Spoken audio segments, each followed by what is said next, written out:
the Clash at Bowman Gray. Over 2 hours, and it's cold. You can see my breath. You can probably see snow behind me. There was sleet. There were rain tires. There were cautions and more cautions and more cautions. Coldest NASCAR races of all time. Yes, this will make the list. Can we even trust Daytona, though? When I look down there, we got iguanas dead everywhere. Well, I'm looking forward to going to Daytona because it most likely will be warmer. I just want to go somewhere else. I just want to go somewhere else. I think that has been the feature and the sentiment for a lot of folks who've been dealing with this cold and snow. And yesterday, drivers, they finally took to the asphalt for the annual NASCAR Clash. It's the preseason no points race to kick things off. But this year, the historic snow that we had across the Carolinas, well, it actually postponed the race twice. Fans and drivers, they endured frigid temperatures, sleet, as the race time dragged on. OutKick NASCAR columnist Zach Dean joins us now to talk about this. Zach, I was looking at that list that they were talking about how, top 5 coldest NASCAR races of all time, and Bowman Gray now making the list twice. Yeah, the Clash used to be run in Daytona for a long time, and maybe we should go back to Daytona at this point. It's been cold down here, but it has certainly not been like Bowman Gray was yesterday and all throughout the weekend. But yeah, Bowman Gray is a fun track. It's called the Madhouse for a reason because people like it, and it's short and it gets crazy. But what we saw last night was certainly something we've never seen there before. I think 17 or 18 cautions, freezing rain, sleet, snow at the end. The race lasted almost 4 hours because they just kept wrecking. But it was a memorable way to start the season. I'm not sure if drivers would sign up for it again, though. Yeah, drivers saying this is a little too much for me. Going through all these different changes, how does that in fact though change the team strategy? Do you think that there is a good thing about having to deal with all of those changing weather conditions? I mean, I know weather plays a huge role, not just on the safety of the track, but also to just strategy of how these drivers are going to get across the finish line.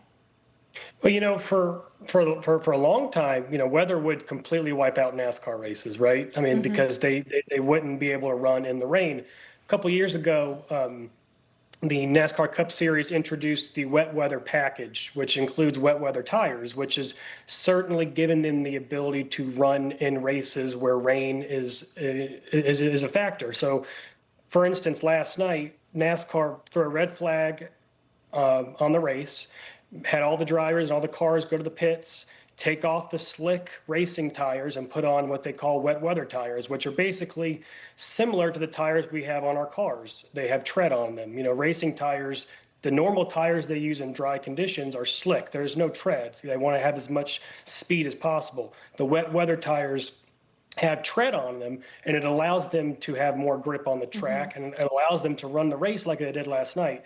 Obviously, that doesn't come without wrecks, though, because the track is so slick, you're going to wreck. So that's kind of what you saw last night. They were able to run the race, but there were a lot of crashes. I think between 9 and 10 o'clock, it was like run 5 laps, and then there would be a caution because of a wreck. Yep. Stuff like that. So it certainly changes the strategy, and it helps the race go the full distance, but it's certainly it isn't foolproof. It's not weatherproof.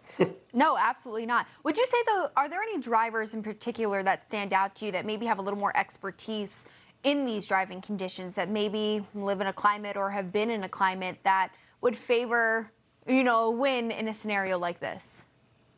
Well, I think you look at last night's winner, Ryan Preece, guys like that. A lot of the NASCAR drivers, they all live in Charlotte because that's where NASCAR headquarters is. So it's more about their upbringing.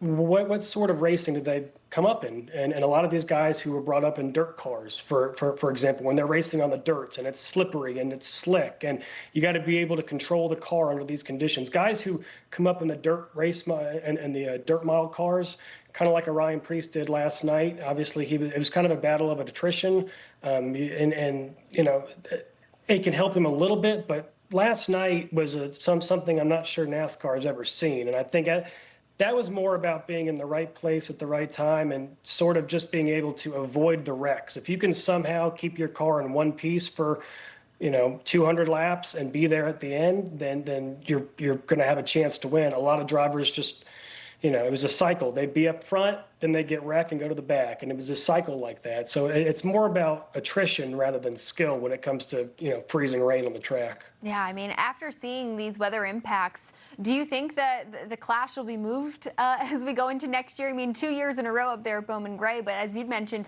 used to be held down in Daytona. Yeah, that's starting to bubble up a little bit within NASCAR circles. NASCAR's gone through a lot of changes just this offseason alone. They have been, upfront about being willing to change things, specifically with the schedule. So, I think the Clash can move. I'm not sure last night would be the reason. I think, again, that what's happening on the East Coast right now, specifically over the past few weeks, doesn't happen every year. I think anybody can see that. So I don't think NASCAR wants to make any rash decisions. It was, before Bowman Gray was out in California at the LA Coliseum.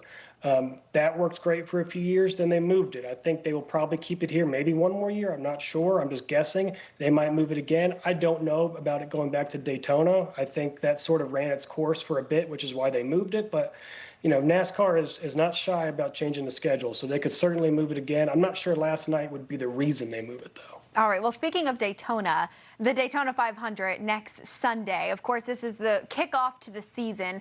Everybody looks forward to this. Who are you watching for the race as we kick things off?